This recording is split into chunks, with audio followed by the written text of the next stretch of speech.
tere taas! Täna oleme Paides arvamusfestivalil, mis nagu iga aasta toimub augustis, seekord siis 9. ja 10. august.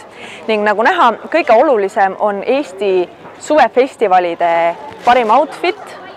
Ning tegelik põhjus, miks me tulime see arvamusfestivalile, kuna Mokalaada kõrval toimub tegelikult ka väga hea tänavatoidulaat, siis kaameramehe erilisel soovil külastame taas kord Türi Pritsumeeste grilli. Ja kuna ma ise liha ei söö, siis mina pean otsima endale mingi muu variandi. Ilm on siin üsna bipolaarne ning nüüd ma üritan leida süüa, aga samas oleks võinud oma tomatit panna see kasvuhoone alla küpsema.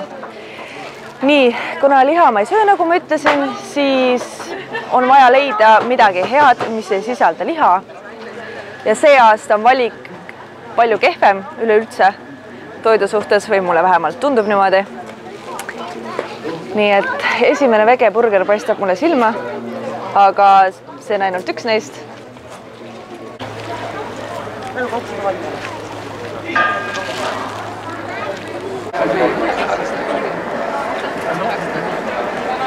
Praeguse seisuga olen leidnud endale ainult 2 varianti, kuigi vaib ja välimus on sellel kohal lahedam, siis ma siiski valin purksi. Diet on minul. Pole ette nähtud. Tere! Palun üks vegan burger, palun. Hetkel ei võta burgeri tellimusi. Selge. Läheb aega, meil on tooraine otsas. Okei. Selge. No ei ole hullu. Rippin pitsed. Ma ei saagi süüa täna.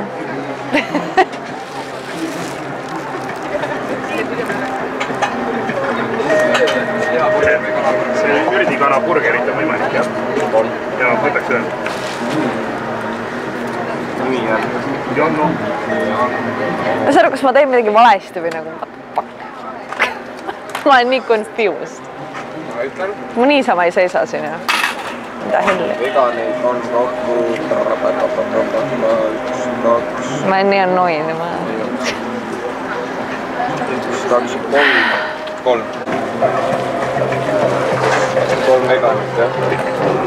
Sa võid enne mulle selle ühe teha. Siis on jookseb kiiremini. Tervist! Tere! Nii, tahaks ühe selle vegan wrappi, palun.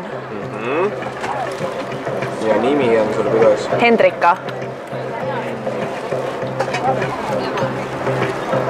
Selge, tuleb veel midagi? Ei, see on kõik, aitäh. Kaart sula? Sula.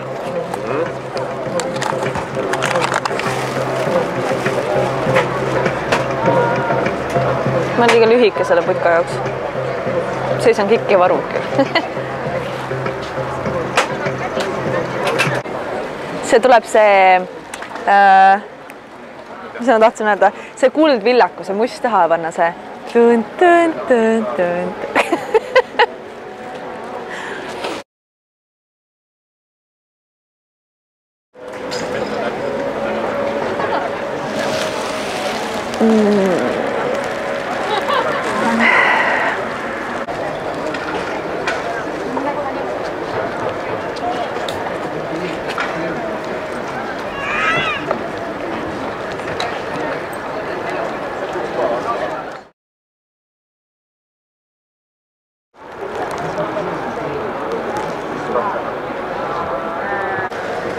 Hendrika.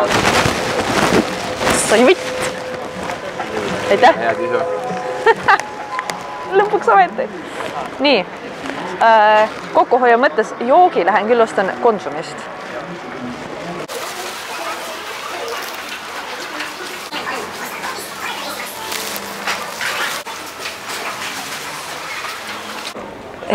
Lõpuks on aeg asuda sööma seda väga kahtlase välimusega vegan tortillat. Põhimõtteliselt veganitele soovitus, et kui arvamusfestivalile tuled, siis palun võtta oma porgand kaasa. Head isu!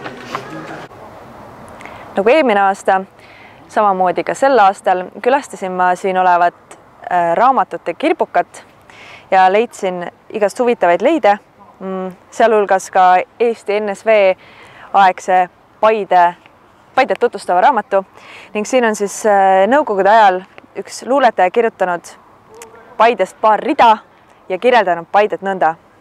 Paide, Eestimaa süda, põldude, metsade maa, töökate käte poolt teda, kellega võrrelda saad. On traktorist, lüpsjakuulsust ja jõukust su majja toonud ja soodest toob lisa kraavihall. Nüüdseks nagu töökätest nii palju jälgi kahjuks näha pole, selle asemel on hoopis mokalaad. Ja kuna me mokalaadale tulime toidu pärast, siis nüüd ma pean oma sõnad tagasi võtma. Toitu siin seekord ei olnud, süüa ma põhimõtteliselt ei saanud. Homme pean tagasi tule, vaid teen kodus hoopis ise endale süüa odavamalt ja selle eest palju rohkem.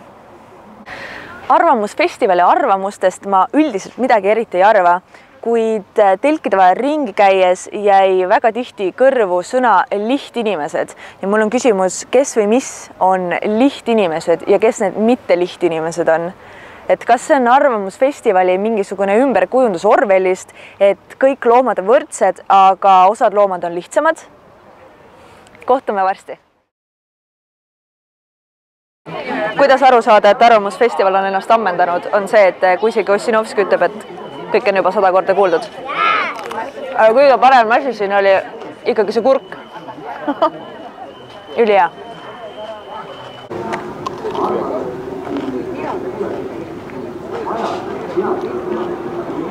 Pole midagi paremat kui värske hapukurk.